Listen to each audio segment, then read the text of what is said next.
We're recapping WWE Draft Night 1, previewing WWE Backlash, and the Draft Night 2. All right now on In This Very Ring. Oh my God! I'm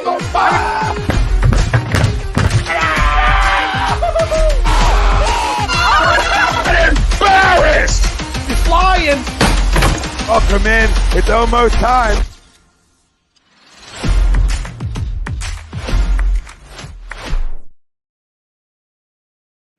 Good evening, ladies and gentlemen, and welcome to another edition of In This Very Ring, right here on A2D Radio. We are live on Facebook, YouTube, and Twitter. I am the best there is, the best there was, and the best there ever will be. I am Ritz, and joining me as he does each and every Saturday night, the mayor of Toasty Town, the man they call Butters. Butters, what's going on? Nothing much. Doing good. Good. We've got a lot to talk about tonight.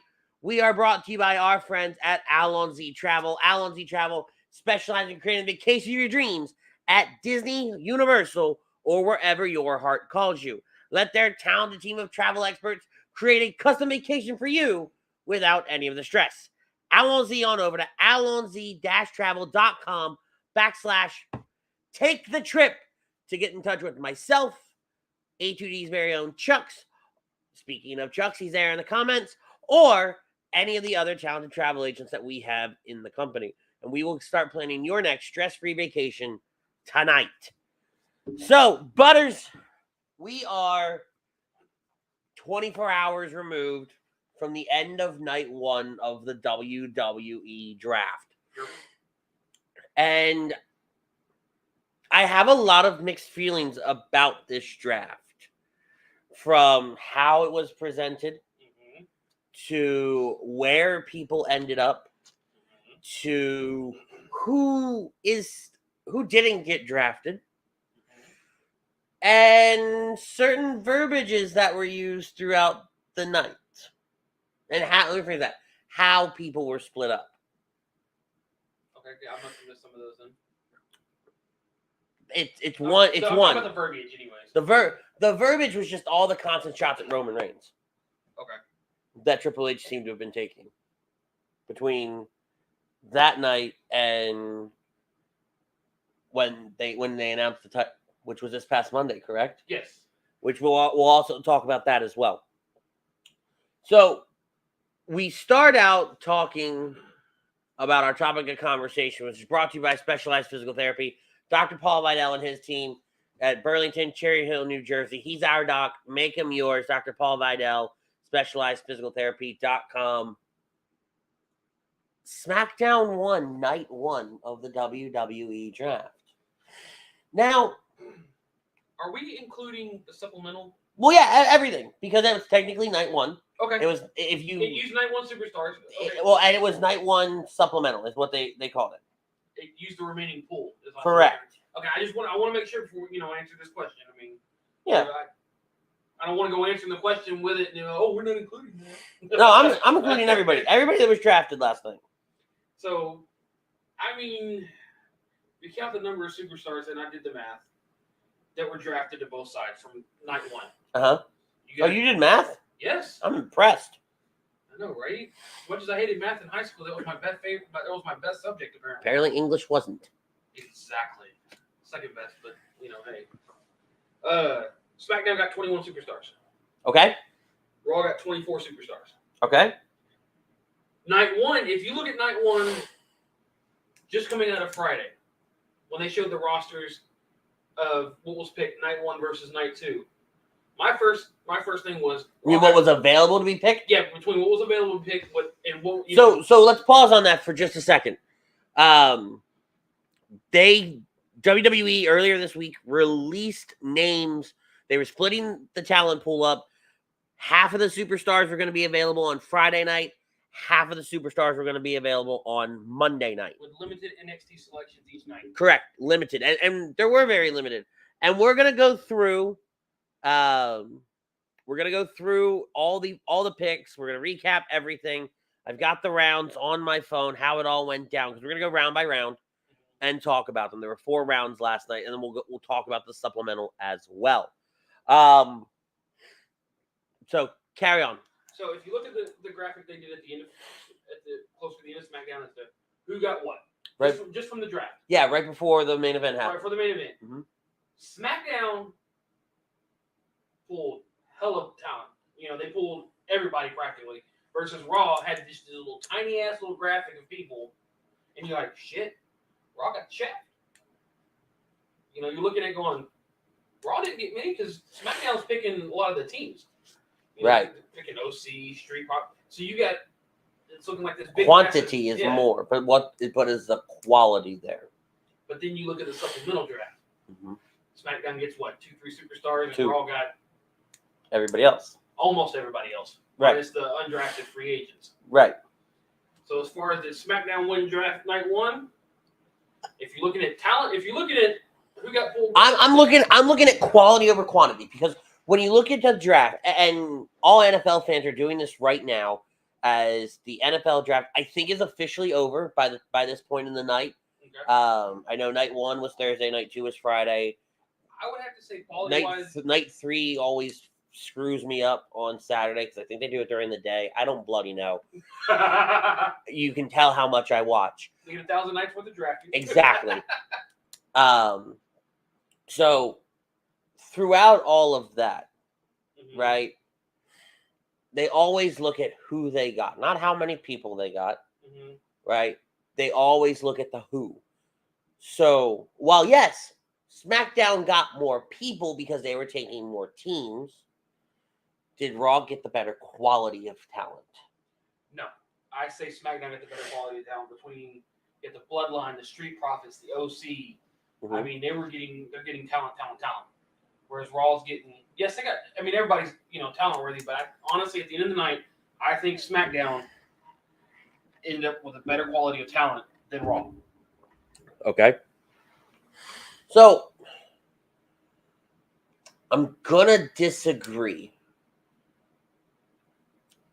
I think Raw wins night 1 of the draft. And again, I go to quality. I go to... Hold on. All right. Sorry, I thought I had to... Oh, man, that hurt. Wow. Yep, all right, we're good. So, there's a small part of me that says Raw won night 1 of the... Damn. Oh. Sorry. There's a small part of me that says Raw won night 1 of the draft. Mm-hmm. Because when you take a look, and I went through our list from last week where we, marked everything up. Cody Rhodes, right out the gate for SmackDown. And for Raw. Ah, damn it. Give me a second, ladies and gentlemen. Okay, so Good? yeah, right out the gate, they get Cody, they get Becky, they pick up Indy, right? They pick up Imperium. Everybody's red hot right now that they're grabbing, right? They end up with the Miz, who again is so underappreciated for what he is.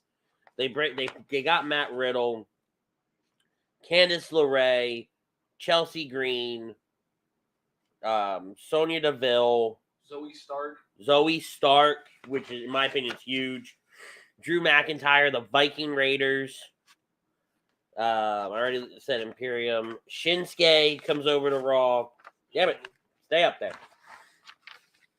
Natalya comes over to Raw. Sonya Deville comes over to Raw. I don't know if you said Indy. I did say Indy. Okay, good. Right? When you look at that quality of talent, it's huge. And then we're not even talking about JD McDonagh, Apollo Crews. They both went in the supplemental draft to Raw. Right?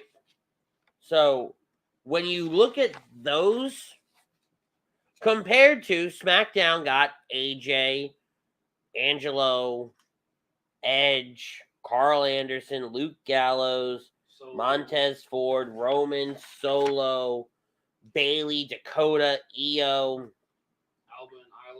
Alba and Isla, which huge hit for NXT. Oh my God. I thought Sean was going to have a heart attack right then and there. I did too. Even Road Dogg was like, what the fuck? Yeah, Hit Row, Lacey Evans. Lacey Evans. Hit Row, I'm not. Yeah, even Lacey, I'm like, Well, whatever. Lacey can be good if they just stop with the start and stop. No, I know, but. I mean, I know I said that before, but what can you do? Which is interesting to note, though, SmackDown got no men from NXT. Well, maybe night 2 they'll get it. But I'm just saying, like, when you. Yeah. All right, so we're going to go to some of these comments because we got a few flying in. Chuck's Moran chiming in. Yo, gentlemen, you can check out Chuck's every single Thursday night on Birds of a Feather. Big programming note. May 4th is this Thursday, so Birds of a Feather will be converted into the A2D Present special. It'll be our 3rd Star Wars episode, so we're super excited for that. It'll be me, Butters, Chucks, and this man. Jake Friel says, what's up, boys? No, Jake won't be there. What's up, boys? I agreed with the poll. As soon as SmackDown got the Bloodline, they won the draft. We're going to see a theme there. Dynasty says, I did not see the supplemental results other than whatever Jordan Devlin is called now. That's JD McDonagh, right? Yes. Okay. Jordan Devlin McDonagh.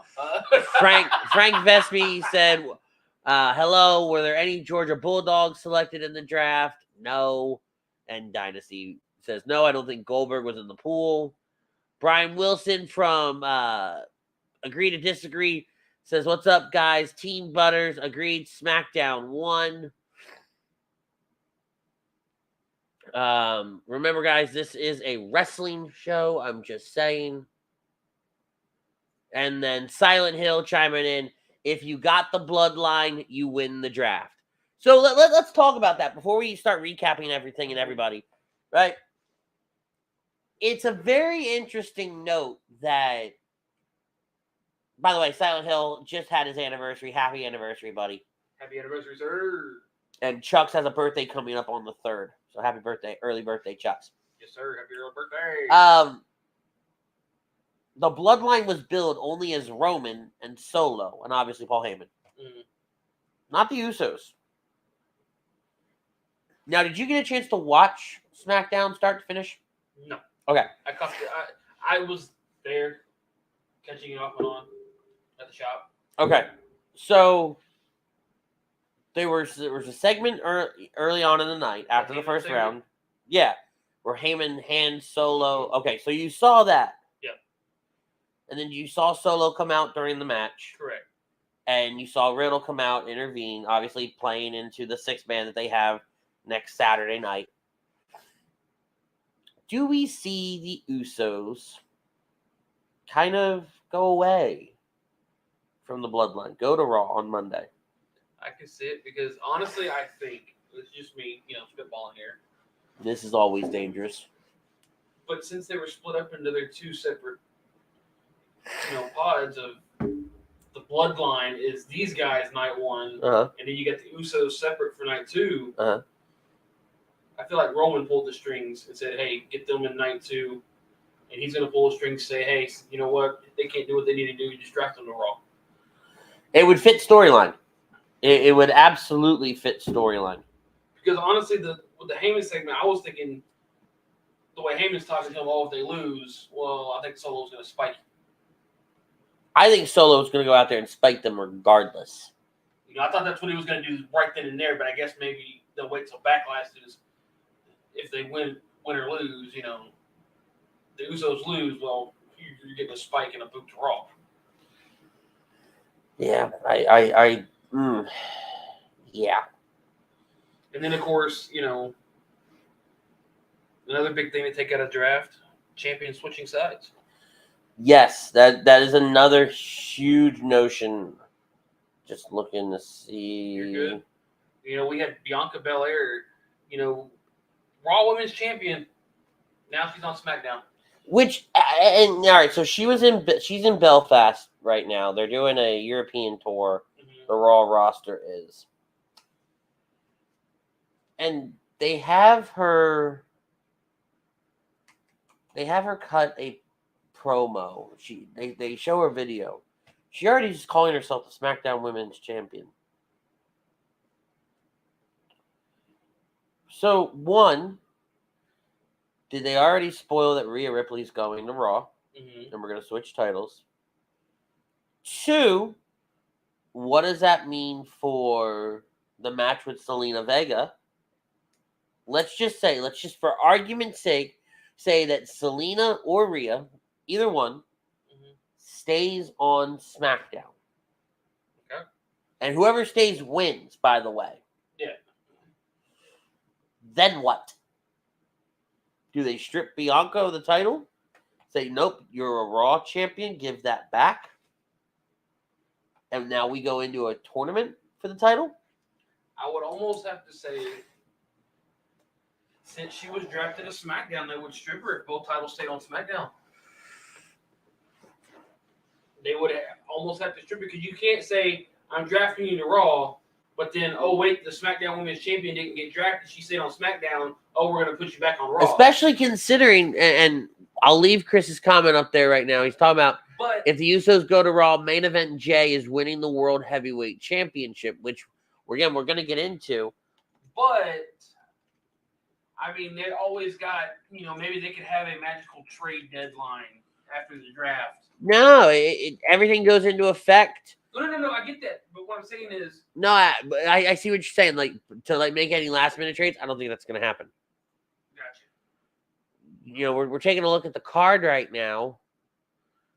Bianca Belair is fighting Io Sky for the Raw Women's Championship. Okay. Both of them bitches are on SmackDown now. So then maybe they just spoiled Rhea going to Raw. That or, all right, so hear me out. After Monday night, Rhea and Zelina are both on Raw. Okay. So you say they're going to draft the LWO and Asuka? Yeah. I mean, Rhea. Yes. Swap the titles. Well, that's what you would do. You would have, just like we had... But for these matches here. Oh, okay. So if Zelina beats Rhea, instead of becoming the SmackDown Women's Champion, she becomes a Raw Women's Champion. Correct. And if Io beats Bianca, same thing. Gotcha. We're going to go back to that card in just a little bit. So I'm going to leave that up there. Yes, but then you would also, at least this time would be a whole lot better, thank God. But you would have a changing of the, of the titles, a swapping of the titles like you did with Charlotte and Becky. Correct. And that would count as a new title reign for them. It would add to their, oh, well, I'm the Raw Women's Champion now, so I've got an additional title run on me. Which is so weird when it does that. We're going to need that in just a few minutes, too. Greg Milakovic from A2D Wednesday night and Agree to Disagree says, what's up, fellas? Haven't watched SmackDown yet, but I'll agree. LOL. Of course you will. So like when you take a look at everybody that went, right, it's also interesting to note AJ Styles. AOC goes to SmackDown. AJ Styles hadn't been seen since what, the Rumble? Maybe WrestleMania? Rumble? He got injured. I couldn't remember. I knew it was a pay-per-view. It was a ankle injury. So they draft the OC to SmackDown. Later in the night, the OC's music hits. Instead of 3 people, there's 4. AJ makes his return, and Corpus Christi doesn't give a fuck.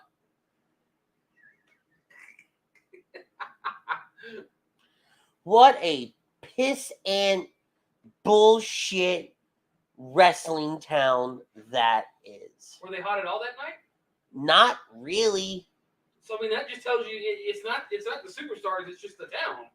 Again, I stand by my comment. What a piss and bullshit wrestling town that is. And I'm sure it's a lovely place. I'm sure the people there are sweet as pie. I was about to say, you might want to say some nice things. I don't give a flying fuck. No, because they'll just hit Houston and say, fucking turn around. Because Houston traffic sucks dick. You ain't lying there. I ain't wrong. Hit the 10.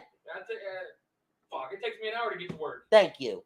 Sam Houston tollway. I don't take the tollway. I take the feeder. But it's horrendous, and especially somebody like AJ Styles got. Even Dynasty said it. Yeah.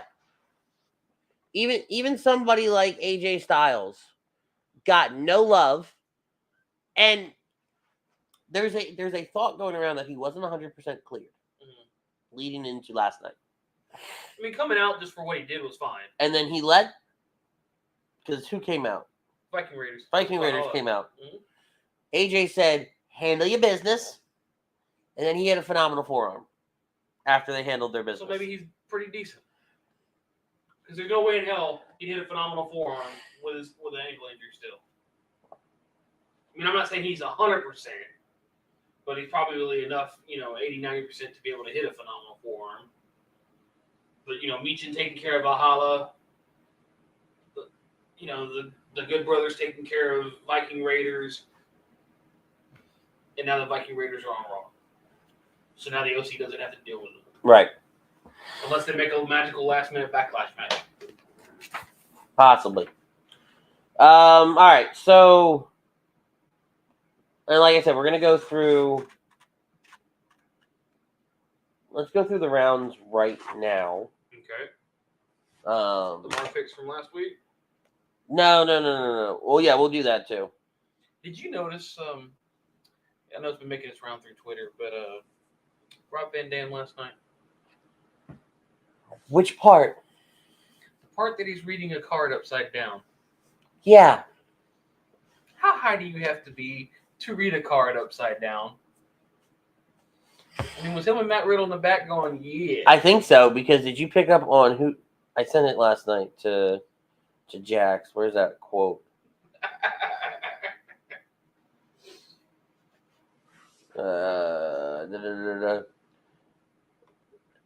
Wade Barrett said at one point, the entire Raw locker room has to be on a high.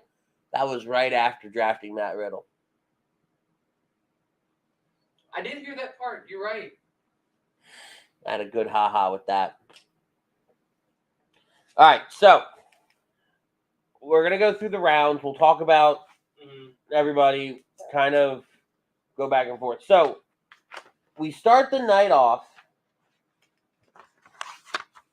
Roman Reigns, Solo Sikoa, they go to Smackdown, and everybody thought they were going to Smackdown. No different. Everybody said Cody Rhodes was going to Raw. Here's where the first twist comes into play. Bianca Belair, everybody thought she was staying on on Raw. She ends up on SmackDown. We all thought Becky Lynch was going to SmackDown. Becky stays on Raw. And that's round one from last night. So that means that's a pretty solid round one. Knowing that Rhea is not on the table, because obviously you pick both champions out the rip, right? Yeah. You take arguably the next best person on the availability, being in Becky Lynch. I think it's a smart move. From Raw, right? If we were to treat this like the NFL draft and know that, hey, this wasn't factored ahead of time and everything like that, that's a solid first round for both shows. And then you get to round two. Round two, the Street Profits, they were on Monday Night Raw. We had Angela Dawkins going to SmackDown, but we all had Montez Ford staying on Raw. We didn't expect them to keep teams together. No, we did not. And every team they've kept together. They didn't split any of them up. Imperium. So far. Imperium goes to Raw. We had, Chrome had Imperium. Well, let me check everybody on Imperium. He had Gunther going to Raw, but he had Ludwig, Kaiser, and Giovanni Vinci staying on SmackDown. You and I had them all going to Raw. Correct. I remember that one. Yeah. That was a big one. Edge returns home. He returns to Friday Night SmackDown. I thought he was going to be a free agent. Chrome said SmackDown. You said Raw. I wonder if we should be taking the score, but I guess I really don't care. Matt Riddle, you and I had him going to SmackDown. Chrome had him on Raw. So, again, I wouldn't say a great second round. I think the Matt Riddle, knowing who else was still on the table, like the OC, like Bobby Lashley, like Drew McIntyre. Obviously, they would get Shinsuke later. They got Drew later. But knowing of everybody who was left on the table, I feel like the Matt Riddle pull was weird and could have been saved for later. Yes, Matt Riddle, awesome, right? But he just didn't. He's not. His return's been lackluster. He's been a side character in the Uso, Sami Zayn, Kevin Owens story. I mean, they took him out. Right, and he showed up last night and took out Solo. But then Solo was still standing there at the end. So what happened? So he beat the shit out of Matt Riddle off screen? Probably. But that's my point, right? Round 3, SmackDown would take Bobby Lashley. Chrome had Bobby staying on SmackDown. We had him on Raw. Drew McIntyre would go from SmackDown to Raw. We all had him going to Raw. The OC... 1, which tells me this is where Drew could get his world title run even more. 2, agreed. 3. We had them all staying on Raw. You had Mia Yim going to SmackDown, actually. But, so, there's that. And then The Miz, I said SmackDown. Chrome said SmackDown. You said Raw. So, good on you there. And then wrapping up round 1. All right, well, round 3. Round 3 was pretty solid, right? You have all former world champions in AJ, The Miz, Drew, and Bobby. Mm-hmm. You've got Luke Gallows, Karl Anderson, former tag team champions across the globe. Right? And aside from The Miz, because The Miz has only ever been in WWE, these guys are world champions world around. And then Mia Yim, who is easily the future of this business, but so underappreciated in this business as well. I agree to that. Right? I think she's going to be a cornerstone as they move forward for the women's division on SmackDown. Hopefully. So great third round. I thought it was good. Round 4, Bayley, Dakota Kai, and Io Sky. They would find themselves now on SmackDown. You and I had them going. Well, you and I had. All right, so this is where it's confusing. So Chrome had Bayley staying on Raw. You and I had her going to SmackDown. Chrome and I had Dakota Kai staying on Raw. You had Dakota going to SmackDown. Chrome had Io going to SmackDown. You and I had her staying on Raw. Yeah, we weren't. We thought Damage Control was toast. Well, we also thought, like I said earlier, teams were split. Well, we didn't. We had no premise on it. Well, no, but right. So we treated each person within reason as an individual, and we looked at it differently than how they looked at it, which I'm fine with. I'm fine with how they looked at it. Yeah, I'm fine. Other than the Bloodline, which I felt was weird because no other teams were picked as splits, but the Bloodline was. Well, that's why your theory makes some more sense. I wish that would have come out last night because now we're all sitting here wondering what the fuck. I think it'll probably come out closer to Friday Night SmackDown next week, maybe after Backlash, like we were talking earlier. Excuse me. Shinsuke Nakamura, he'll find himself leaving SmackDown, going to Raw, which we all had. Which tells me his feud with Karrion Kross may continue on Raw. Since he attacked him last night. Yep. And then this is what I thought was really fun. Uh-oh. They finish out round 4 with Alba, Fyre, and Isla Dawn going to SmackDown. Now, I had Alba going to SmackDown partially because I knew she worked at the SmackDown Dark match the Friday before. You're the only one that thought Indy was going to get called up. And you picked dead on with her going to Raw. Then you look at the supplemental draft, which I'm going to go. I've got it right here. I got it right here. Okay. It's much bigger for me to see. I was about to say, we got it. No, fuck that. I got it right here. Apollo Crews would find himself leaving NXT and going to Raw. Nobody picked him getting called up. Candice LaRae she would stay on Raw. We all had her staying on Raw. Chelsea Green, Sonya Deville, they got drafted as a team. So they went to Raw. Chelsea Green, you had her staying on Raw. Chrome and I had her going to SmackDown.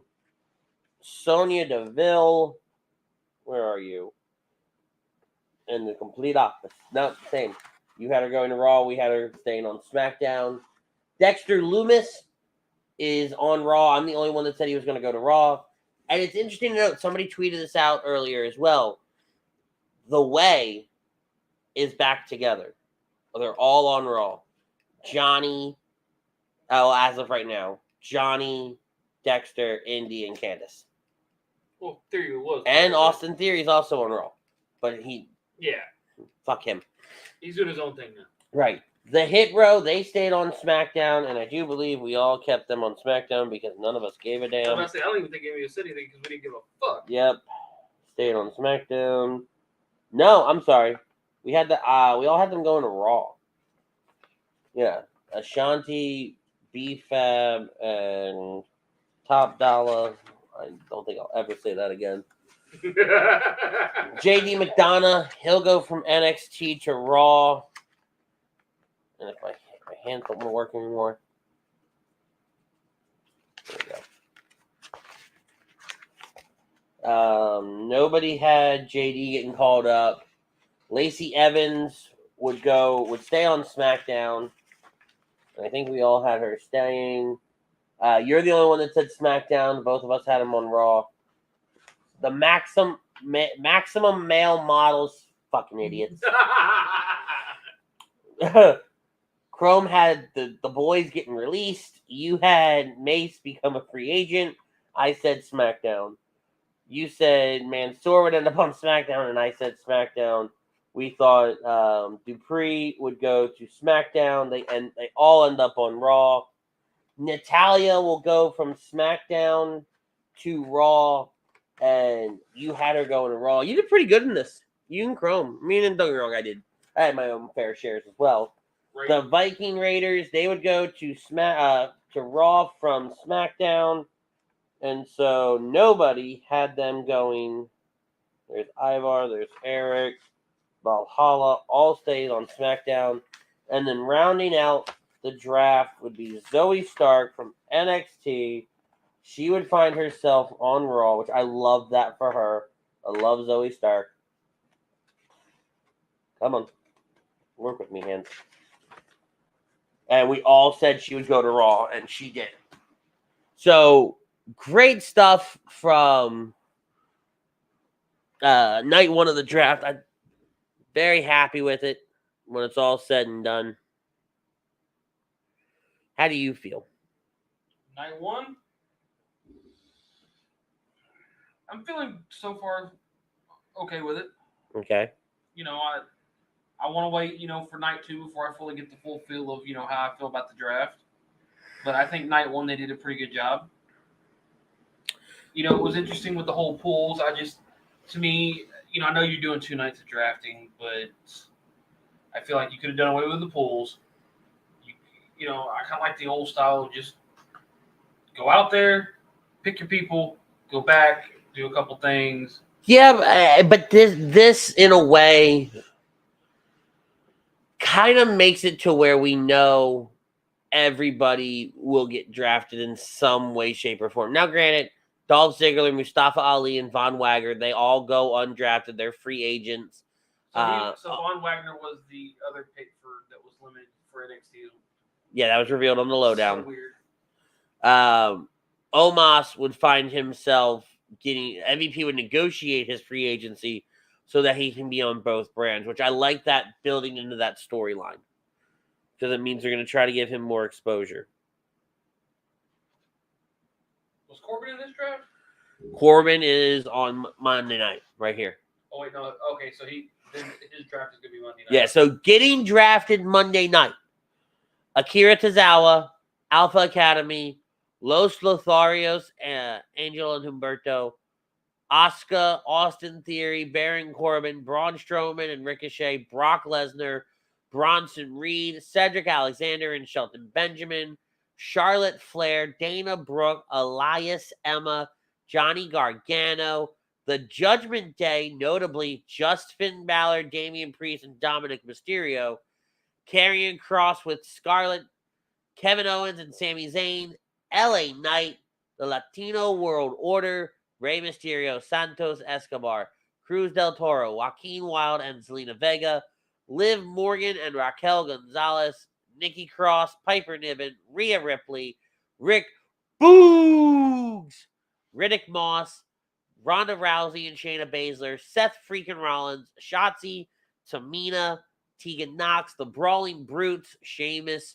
Ridge Holland and Butch, the New Days, Kofi Kingston, Xavier Woods, the Usos, WWE Hall of Famer Trish Stratus, and Xia Li. Liv Morgan. I don't think Liv and Raquel get drafted, being the women's tag team champions. I think they are going to end up being free agents. And I don't know if Kevin Owens and Sami Zayn will get drafted. I think they'll get drafted, and I think we'll probably see split tag team titles for both brands. I don't see them doing. I don't think not yet. Not yet. You don't think we'll have separate? No, because they would have announced that already. They could announce it afterwards. No, because you should have done it on SmackDown before Triple H started the draft. You do the title on Monday, tag titles on Friday. But it keeps everybody in suspense. No, they're gonna keep these two because that's the other thing. These two are so red hot right now. You want them on both shows. Judgment Day, not having Rhea partnered with her makes sense, obviously, because she's champion. Mm-hmm. But do we see that the Judgment Day goes to SmackDown? You don't think they split them up? No, I think the Judgment Day stays on Raw. Okay. What a week. I would say that I do believe the Judgment Day would stay on Raw. I could be very, very wrong. And Brock, I did say Brock Lesnar. He's technically a free agent right now. I think he stays a free agent. No, I feel like he's going to be Monday's #1 draft pick. That would, but so why? Because why wouldn't you pick Brock Lesnar as your #1? And that's a good thing, right? Obviously, Raw's going to start out the draft because SmackDown started on their show. Mm-hmm. Don't come out and tell me SmackDown starting night 2. We flipped the coin. They won both nights. Yeah, get fucked. But no, your first pick for both Raw and SmackDown, your #1 pick should be Brock Lesnar. All right, so let's say Raw starts out. You say Brock Lesnar goes #1 for Raw. Correct. Who goes #1 for SmackDown? Let's see.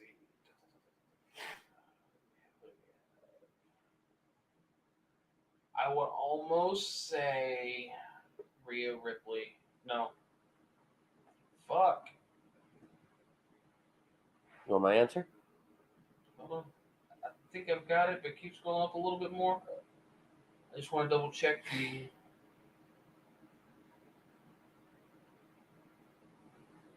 So SmackDown is getting the second pick? Let's just say SmackDown gets the second pick. Austin Theory. Okay. I think Monday Night Raw takes Seth freaking Rollins. Mm-hmm. And I think SmackDown takes Austin Theory. I don't think Brock goes 1 or 2. Again, I don't think Brock goes. I think Brock stays a free agent. I can get behind that, but I just, my thinking is you're drafting to have the good, have the better draft, the better picks, the better show. You would be dumb as hell not to pick Brock Lesnar as your number, period. To let him go as a free agent, you'd be dumb as hell. I'm not saying he's got to be your #1 pick. But I'm just saying, you'd be dumb as hell to let Brock Lesnar stay in free agency. Because here's my thing, right? If you pick Brock, if you're Raw and you pick Brock number 1,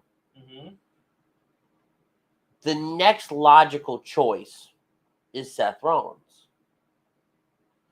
But they've done everything in their power to keep Roman and Seth away from each other. Because Seth is the only person that can beat Roman. Now, I get that.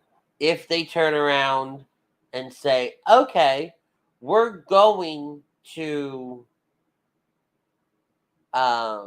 put Seth and Roman on the same brand, then there's a part of me that says Roman's losing his title a lot sooner than anybody thinks.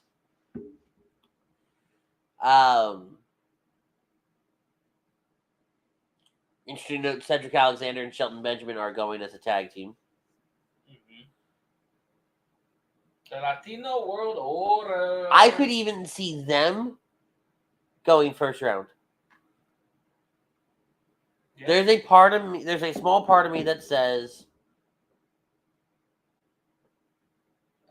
I would honestly say LWO and Rhea Ripley are going to Raw. yeah. You have the Judgment Day stay on Raw. Now you keep that LWO feud going. 1, 2, 3. Yeah, I mean, I don't like it because I want, Ray just kind of sitting back, letting it. but I want Dominic away from this. I get that. I understand that. Dynasty says Sammy and KO is the key for me. Elaborate, please.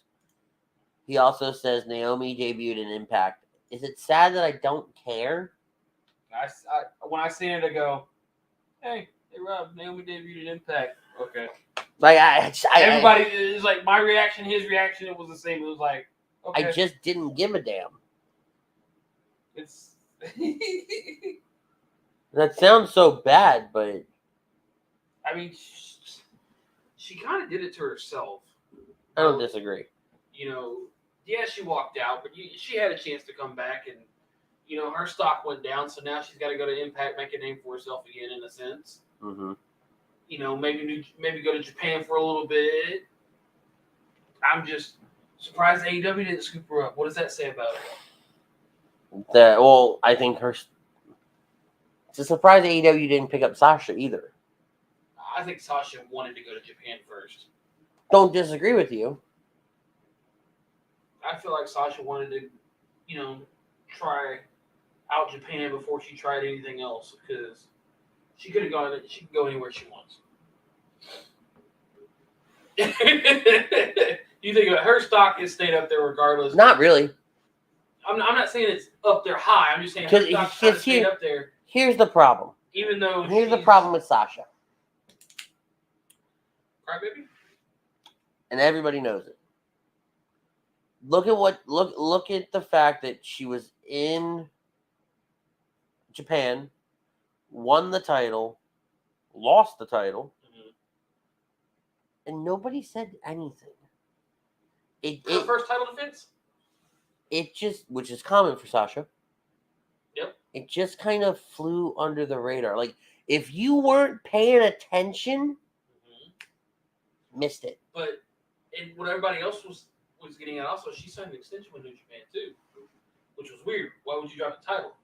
But then they also announced they're making a new women's title for a different show, for a different brand over there. Well, I think they're two separate ones. They're two separate ones? They're but she's fighting for it, though. But no. But two separate companies she was with. Yeah. Right. New Japan is making the women's title. I don't remember what this other one was called. Okay. Well, now she's going there for the new title. So that could be why she dropped this title. I guess it's a transition from Kyrie to the new girl. Still stupid. Dynasty says, where do KO and Sammy end up? Are they away from the bloodline or not? Because I still think Sammy is the one to beat Roman. So, but that's my thing. I don't think they end up anywhere. And borderline because they're the tag team. Now, all right, let me back up. Let me back up for a second. You about to dig yourself a hole, weren't you? No. Back yourself into a corner, should I say. Not even that. Caveat to it. they'll get drafted with the understanding that they can go between the two shows while they have the titles.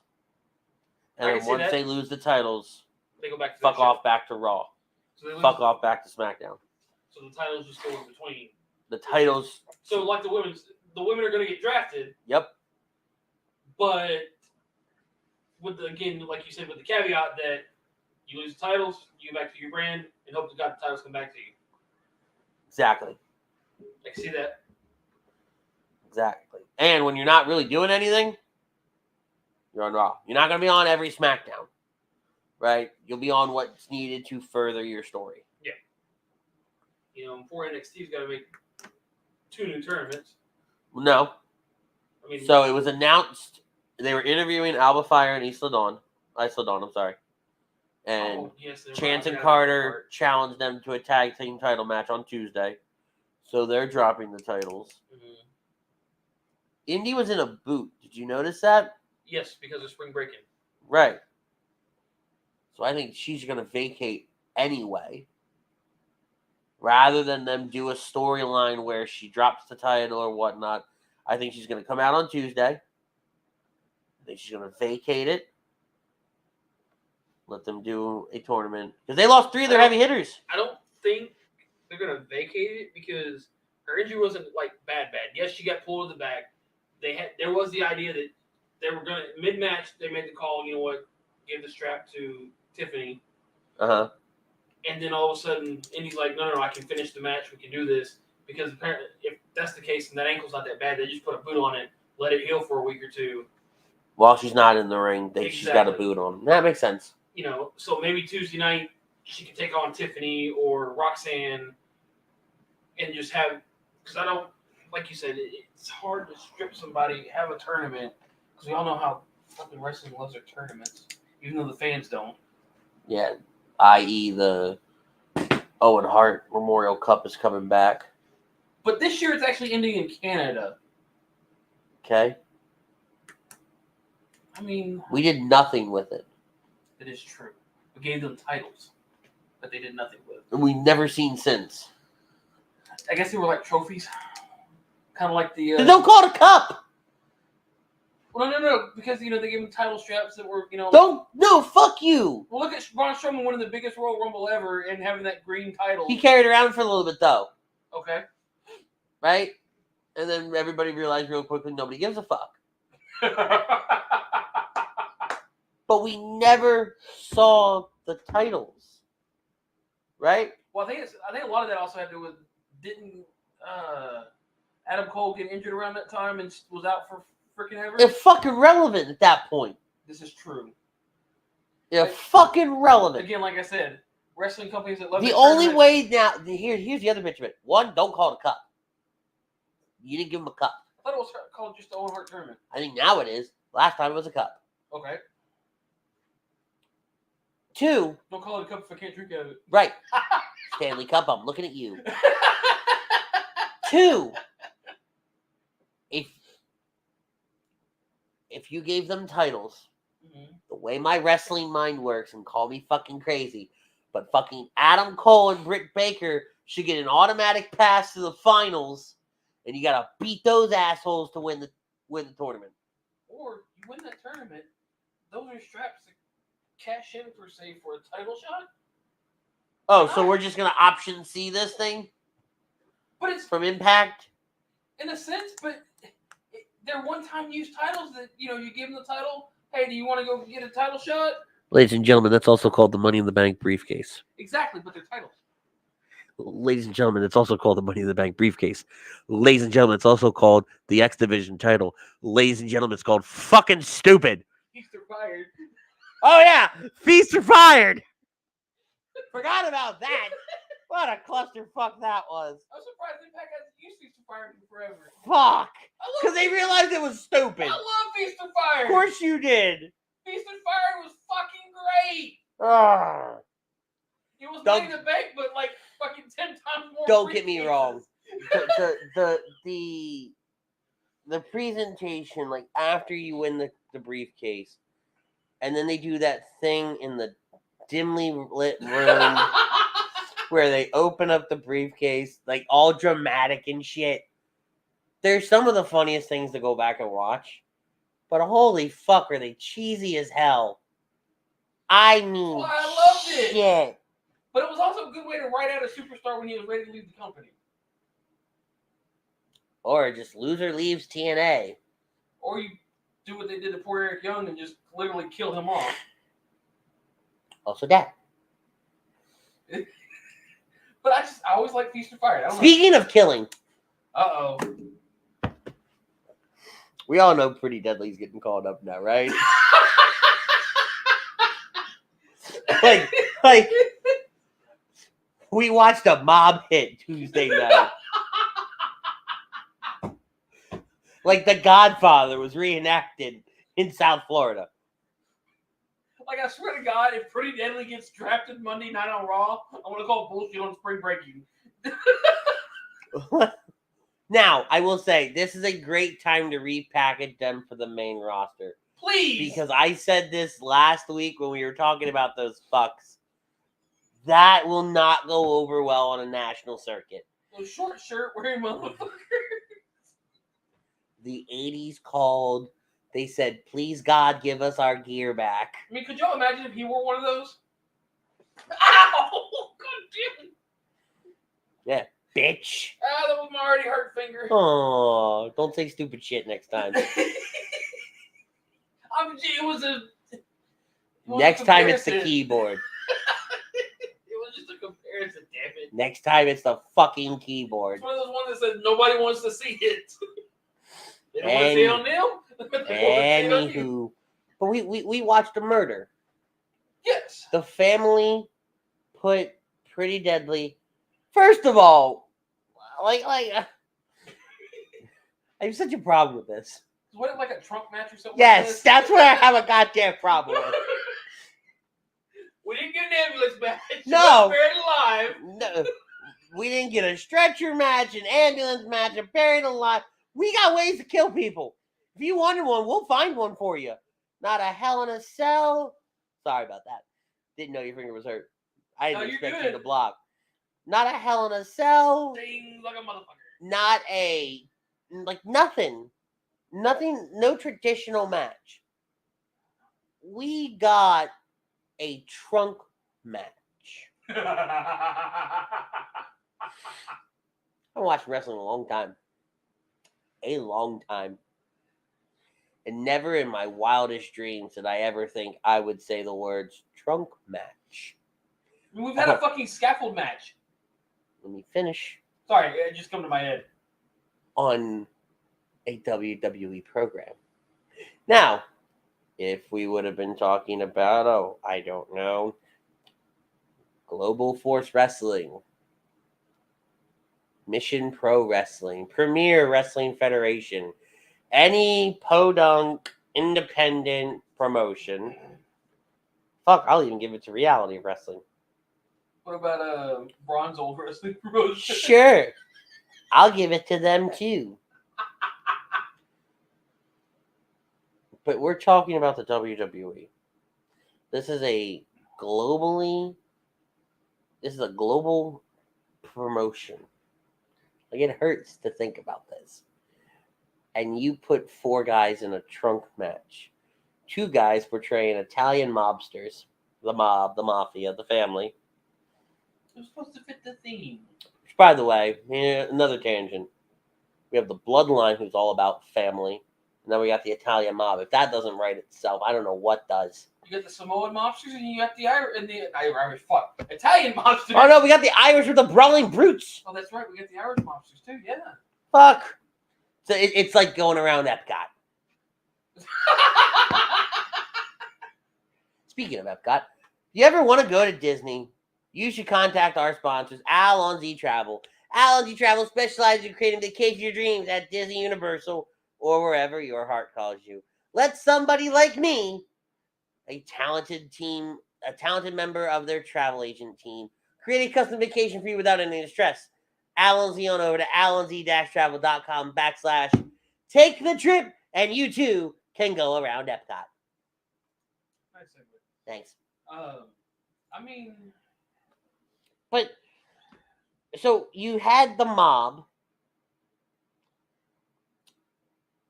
take a night at the Roxbury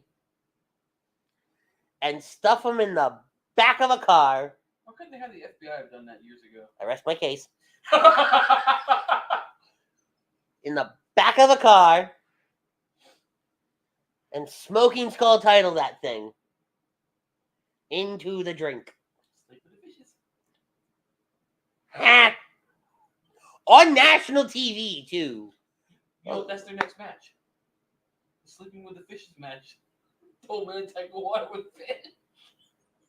There's a small part of me that isn't sure if you're kidding or not. It's meant as a joke, but I swear to God, we know WWE. If they got the trunk match with the mob, I don't get life sometimes. except the Paul Bear concrete match. But that one at least made some sense. And again, we witnessed the murder. That at least made some sense. But there was a story behind it.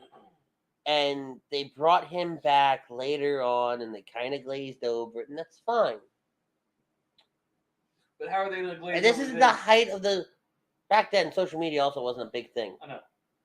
I remember that match. I have gifs of the car going in the drink on my Twitter. I didn't watch Tuesday night. I went to karaoke. I'm sitting there. Did we just witness a murder? Hashtag WWE NXT. Huh? WWE. Oh, they put him in the... They had a trunk match? Oh, they put him in the trunk. Oh, they pushed it in the water! The fuck? Hey, at least they didn't have New Jack do it. Dude, you can't speak ill of the dead. I'm not speaking ill of him. Dude. New Jack would have taken his own way with that match. Where's my cursor? Ted says, did they say if we're getting a tournament for the Big Gold Belt 2.0? No, I think we're going to get a Fatal 4-Way, and Chrome alluded to this as well in our chat. I think we're going to get a Fatal 4-Way match at Night of Champions. And somebody asked me at work, and I think it's going to be Cody,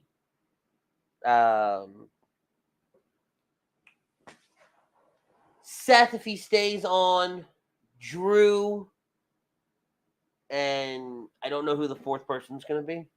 Seth, Cody, Drew. Who all do we have? That would be big for Raw? Right, but it's really going to be Because who they ends lost up. Lashley. It's going to be who ends up on Raw. Right, that's why I say ask me on Tuesday. I was about to say, who was the Monday picks? We went over them already. I'm just trying to think. Yeah, I don't know the fourth. Unless you just have somebody from SmackDown come over and be the fourth. No. And then they go back to Raw if they win it. No. I don't know.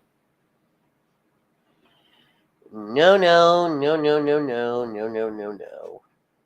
But anyway, I digress. What are you digressing? I can't get over a trunk match. All right, so enough about the draft and all that. Let's talk. Aha.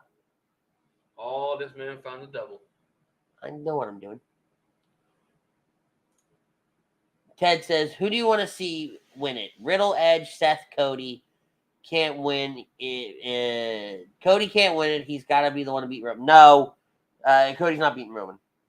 Don't get me wrong. I wanted it at WrestleMania.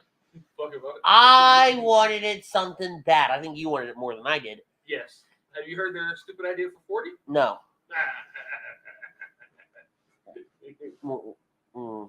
God help me. I'm going to regret this. What? Cody Roman 2.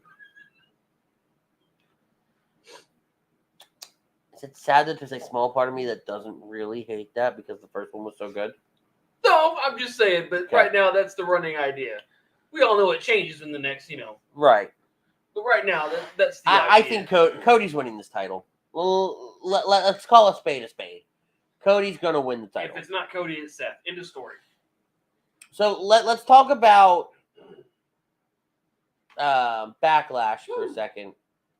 let's start with the easy one. Bad Bunny, Damian Priest in a San Juan street fight. Bad Bunny. All Exactly. And if the LWO doesn't come out and help, and if the Judgment Day doesn't come out and help, it's going to be a clusterfuck. I'm here for it, though. I'm excited. I'm actually excited to watch it. It's a fucking street fight.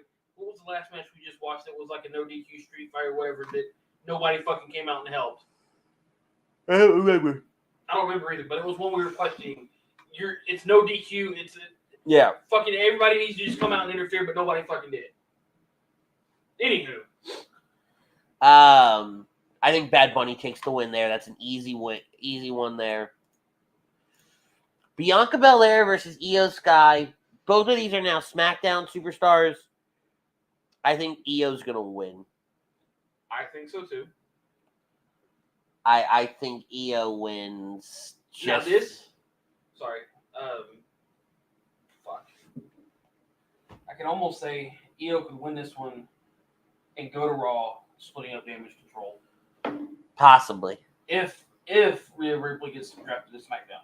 Right, and obviously these predictions are based on where people are at right now, where we think they're going to go. But I think Io takes it here. By the way, I have not decided if we're able to pull off a live reaction next week. I might have to get creative with it, but I will hopefully know in the coming days. What do you think about the whole fractions getting drafted? He's so far behind. I have no problem with it. No, not at all. We talked, Ted, I'm sorry. We talked about it at length early on in the show. So I don't want to rehash it. Short version of the conversation. I have no problem with it. My only gripe maybe is the Bloodline not being drafted as a whole. Yep. But I have no real gripe with it. I expected splits, but you know. Bobby Lashley and Bronson Reed challenge Austin Theory for the United States title. I feel like depending on where Austin Theory goes, it's going to be Theory or Lashley. I think Reed wins it. Really? Yep, I think Reed wins it. Furthers his feud with Bobby. All three of these guys are going to end up on SmackDown.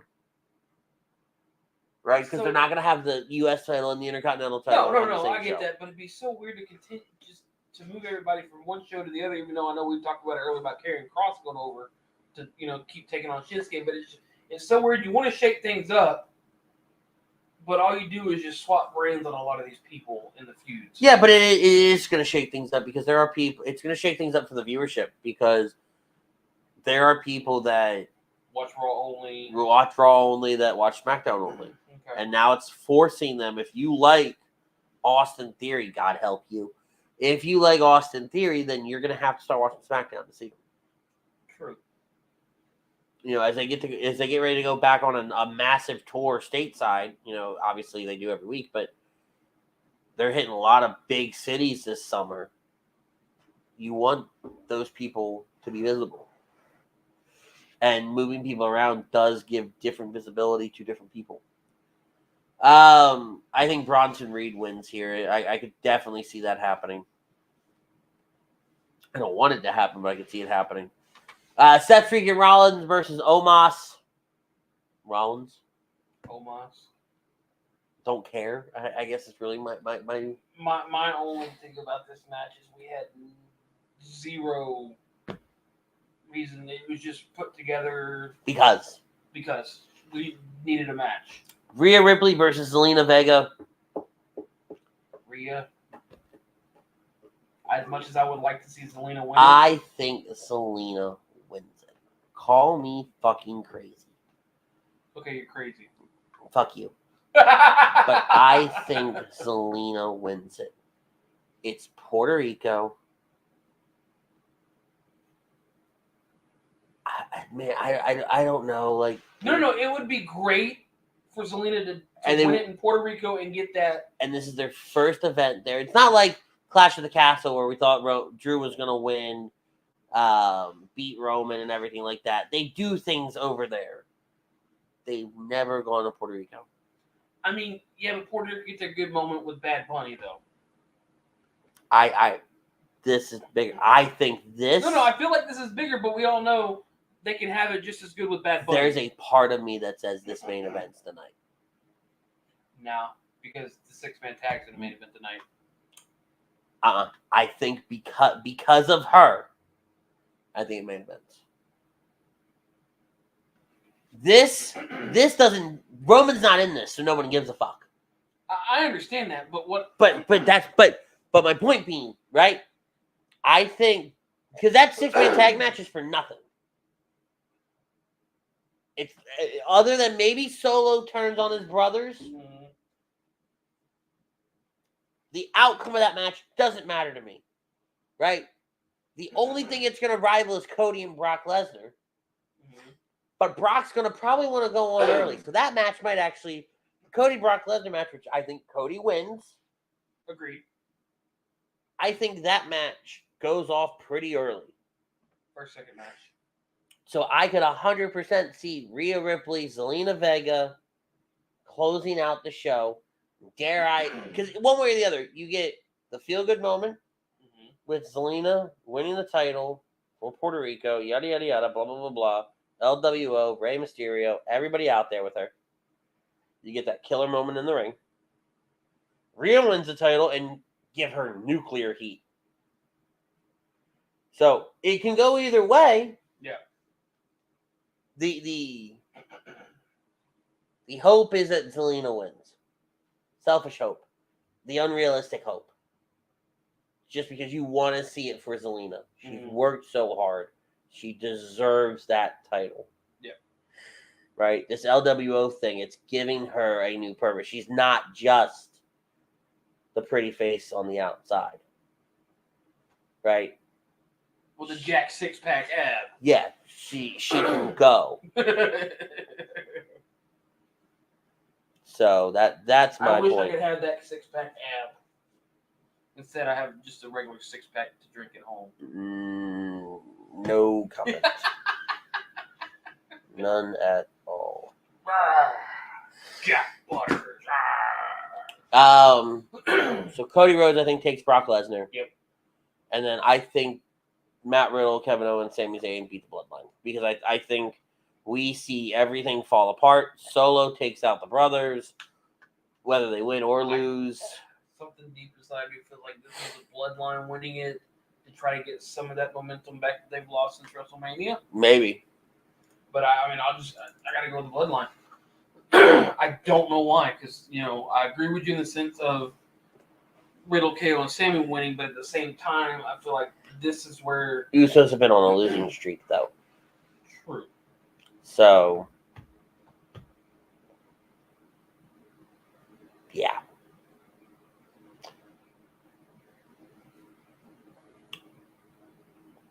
I don't know. There's a part of me that agrees with you.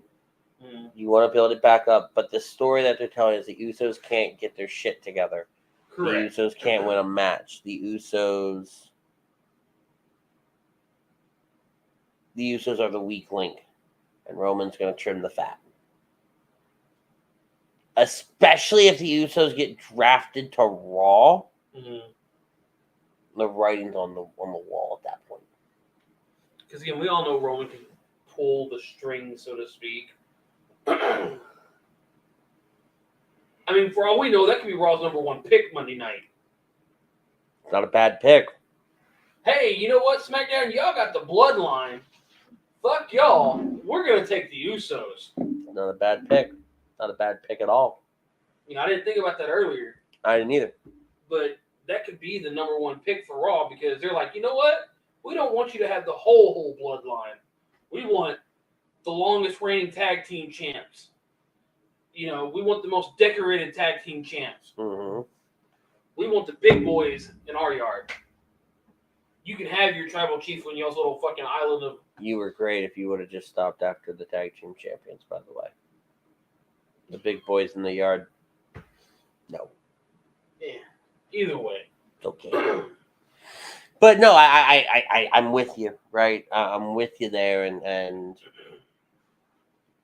it makes Monday's a must-watch night. Because, I'm still not seeing, and I could have just missed it completely, this super big shakeup that Hunter's talking about changing up the game. I'm not seeing it yet, and I could have missed it. Well, I think part of it is the women's. Bianca going to SmackDown, and then you bring up both NXT Women's Champions. You swap the men's mid-card titles. You'll swap the mid-card titles, right? You'll probably swap the women's titles. You're breaking up the bloodline. That's what I'm saying. I don't think. I think they're laying the groundwork. It's like part 1. Almost go back and watch Harry Potter part 1. Yeah. Book 7, movie 7, part 1, whatever the fuck it's called. Deathly Hallows. Thank you. You watch that movie and you're kind of like, really? What the fuck is this? Watch it in theaters. I know I worked it. I'd never seen a Harry Potter movie before it. But regardless, you're like you're watching it and you're like, this sucks. This is boring. But it all makes sense when you watch part 2, which will be Monday Night Raw. Which is Monday Night Raw. So I think you have, and even Infinity War and Endgame. Yep. Same concept. Well, like I said, hopefully Monday Night Raw. Granted, we didn't have to wait 5 years. Yeah, no shit. You just gotta wait a couple days. And even that feels like 5 years. Fuck, we've only been on for an hour and 10 minutes. I feel like we've been talking for 2 days. But regardless, though, Monday's a must-watch. Next week's a must-watch for the Backlash. Well, Monday Night Raw is a must-watch. Friday Night Smackdown for the draft aftermath, if the Usos get drafted to Raw. And then, of course, like you said, NXT, because what are we going to do with our women's champion now? Yep. Backlash. Because now what happens at, a couple of these key matches at Backlash. And then, with the roster starting on Monday night, the 8th, what that week's even going to look like. And I didn't put him. Silent Hill says, I won't take this Harry Potter slander, my guy. Look, I love the Harry Potter movies. But watching the Deathly Hallows Part 1, and because, again, I didn't read the books. Well, I didn't have the patience to read the books. I think part of that problem with Deathly Hallows being Part 1 and Part 2 was they split the book up into 2 books, into 2 movies, instead of 1 like it was originally. And we got all the setup, none of the payoff, none of the reward, none of the I can't even tell you how it ends. How the first part ends. I think did Dumbledore die, or did that Dumbledore die in the 6th movie? It was like the second to last movie before Deathly Hallows, I think. Yeah, so it's the 6th movie he dies in, right? So, but my point, there's nothing. The first one, nothing to write home to. Look at The Hobbit. We had 1 book split into 3 fucking movies. I watched the first one and I never watched the other 2. I did the same. Fuck. Same. Because again, it's the same issue, Is that so? Dobby died at the end of the first one. That's what Silent Hill's saying. Oh, at the end of Deathly Hallows Part 1, yeah. Okay, and now mind you, that scene I honestly thought that was Part 2. The bit where they're at Malfoy Manor. Yeah, no. I thought that was Part 2. Part 1. Okay, so it does change up a little bit of the thought. The ending's good for Part 1. I think that was real close to the end of Part 1 is where, Now that Chris says that, I do picture the ending and then them starting up in the cabin with Ollivander, not the cabin, the cottage and Ollivander. They've just buried Dobby in Part 2. Okay, all right, I'm with it. Either way, so let's kind of go. Did you catch when Night of Champions is? Before Money in the Bank? Well, yes, but Or after? No. It's before Money in the Bank. Okay. You clearly didn't pick up on when Night of Champions is. Is that the one that's in the same night, the same weekend as Conclusion? Yup. Good fuck. And since it's in Saudi, during the day, middle of the fucking day. Oh, I guess we're going to do a small recap that night before we go to bed. believe you me, if there's internet on the exhibition floor, guess who's going to have my iPad? Oh, yeah. I was about to say, I'll be having my little daddy going, No, you'll have the iPad. oh. Because I've got my ML photo op. I've got the team op that day, which I think is smack dab in the middle of it all. And if it is, I'm going to ask Stephen ML. So you think Cody's going to win it today? Or I hope that my photo op happens right after Cody wins. Walk up and be like, so do you know Cody's champion? That would be awesome. You doing Lita? No, but I might do Mick. And I'll see when Mick was there. Because I met Lita. I know you did. That's what I was wondering. Right. Don't get me wrong, it'd be cool to do a solo with Lita. I did the duo, which hindsight I really wish I did the solo Trish. Whoa! Heyo! Oh, come on. You can't top a triple threat between them. Whoa. No, I can't. But I might do Mick Foley. That would be pretty cool. With the I think the first Attitude Era star I've met. Like, and when I say Attitude Era, like, well, no, Undertaker. Mm-hmm. You know, big in the Attitude Era. Yeah. But I'm still debating the Mick Foley. I want to say, I think we're due maybe one or two more announcements, and I think big announcements are coming. Because I think they just did a recent big one. Because I think the headliner, I don't think we have our headliner yet, other than Arrow. No, we have, what's his name from The Boys coming too? Well, Karl Urban, Jack Quaid, Anthony Starr. Yep. I can't believe I remember those names. I've never watched that fucking show. But we had The Boys last year. Most of them canceled because of. So this year was the main. But that's what I'm saying. So it's not as big for me. Correct. Right? I'm trying to see, because I know there was a guest that was announced. Oh, we also got Aliko Cox back this year because she didn't make it last year. Yeah. Who was it?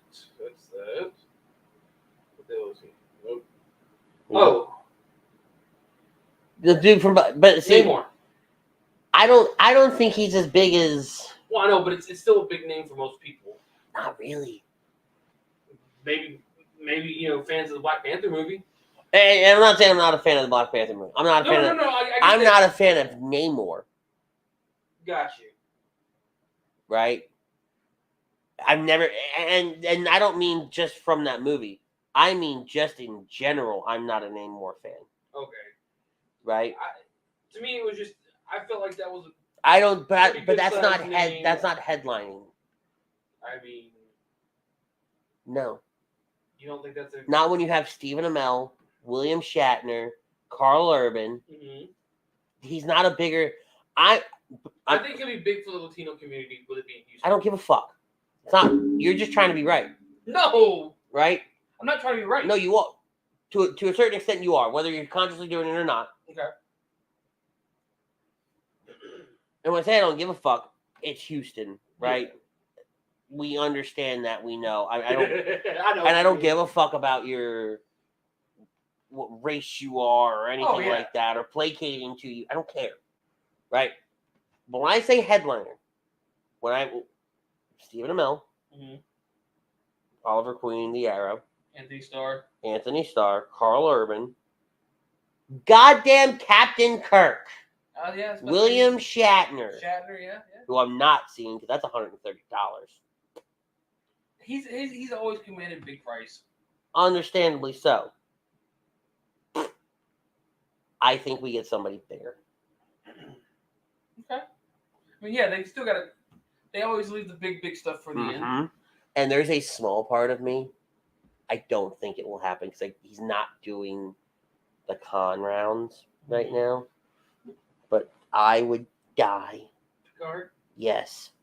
If Patrick Stewart were to start their rounds in Houston, take my money. I would want to be there just to watch you. I don't know what I would do. I just want to video record it and send it to everybody. I don't know what I would do. Exactly. That's why I said if that was to happen, I literally want to be there to video you. Like I was fangirling excited meeting Jason David Frank. I was excited meeting Seth and Becky. I was excited meeting Trish and Lita. It was cool. You know, everybody I've met over the years. But Patrick Stewart, like I think that, like I'm getting borderline emotional now thinking about it. That would, because of how much the Next Generation and Captain Picard and that entire crew were so ingrained, and I wish I had that same, like, had come to that realization when I met Gates McFadden and Michael Dorn back in 2019. Mm-hmm. That entire cast is just so important in my life and got me through a lot. So, but I think, because I know John Delancey's doing rounds right now. Mm-hmm. Todd Setchwick, who played Captain Shaw on Picard, he's doing rounds. Brent Spiner, Gates McFadden, Jonathan Frakes, they were all in Huntsville this weekend. Huntsville, Alabama. Okay. We've also got no Power Rangers this year, which you'd be if you're Comic Palooza. I know, but I mean they got a whole bunch of anime actors. But they always do. I know. Right? I'm talking about. You just need a ranger of some sort, just one. I can see Jenna Frank doing it.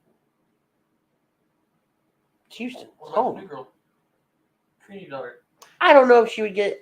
I'm not saying because she's only been in one thing, and there are still some people who haven't watched it yet. It's only been out for 2 weeks.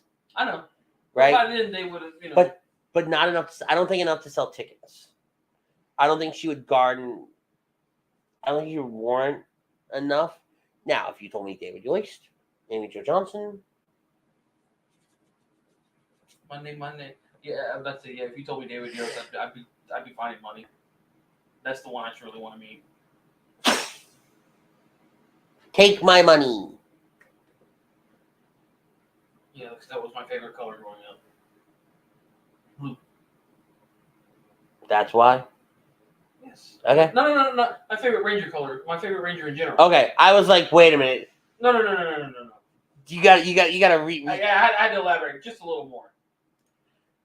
Chrome, not Chrome. Silent Hill says, buy another helmet this year. No! The other one's down here on the floor. But, you know, it always, you know, to me, growing up, I was like, you know, he was the nerdy one. I felt like, you know, I was like, yes. I didn't connect with related more to him. I didn't relate to Billy more until probably the 4th grade, which would have put me right around Lightspeed Rescue era. Because by the time I think I was going to the middle school, I know Wild Force was out. Ninja Storm might have just come out as well, because I had a buddy. I spent the summer between 5th and 6th grade pretty much at his house. And dude, when I tell you, as a Power Ranger fan, it was the best. You walk into his room. Fuck, I'm old. I was there when it debuted in America, watching it Saturday morning on TV. You walk into his room. I mean, I was alive when it debuted. I was 2 in 93. Actually, I was still technically 1. My birthday's at the back half of 93. Either way. Up on the wall, he had every Megazord on shelves. Built. From the Super Train to the In Space to all the Wild Force swords, Time Force, Lost Galaxy. I think he had Ninja Storm too, but he had all the auxiliary Zords that you could buy. Back when the buying Zords were cool. You buy the Zords now, you're like, the fuck is this? Yeah. He had all the weapons, all the morphers. Dude had everything. But so I know he had Wild Force. I want to say he had, after Wild Force was Ninja Storm. I want to say he had Ninja Storm. I think we watched Dino Thunder together, but he didn't have Dino Thunder. I don't think he had Dino Thunder. But yeah. So 4th grade was about Lightspeed Rescue. And that's when I started getting nerdier and I got into Star Trek, and I had a better appreciation for Star Wars. It was also right around the time Phantom Menace came out. Watch that. So I was discovering Star Wars. And that's when kind of retroactively.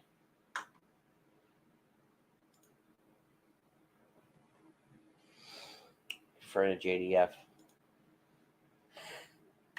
So yeah, I still think there are big Comic Palooza announcements coming. Yep. And I think we see one this week. I think we get one this week that just makes everybody panic and scramble. Here's the other thing. Comic Palooza had a contest to give out like free autographs that closed last night. So I think this week we get ones that aren't eligible for that. But so next week is up in the air if we're doing a show or not. We haven't really decided yet. Hopefully I'll know by Birds of a Feather Thursday night, which again, don't forget we are doing the Star Wars show. It'll be me, Butters, Chucks, both Pete's. Okay. I'll be doing it. All right. I'll be so we'll be doing that show. Actually, on Ear Extravagant Adventures the night before on May 3rd, that is our 1-year anniversary. Technically, May 4th is our 1-year anniversary, but close enough.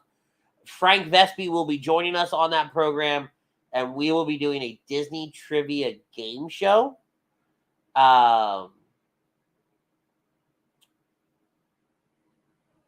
Chris said if you bought weekend passes or speed passes, you're automatically entered in that contest. Oh, I know. I read those. I got the speed pass, so I got picked up 6. A weekend pass, I think, got me 8. I had like 15 passes, and then I did one individual for Shatner. I did an extra one for Shatner. You could do on top of what you had. Oh, so you're trying to get it for free Shatner? Yeah, absolutely. What's that happen? Duh. So we will be doing that Disney trivia show on Wednesday.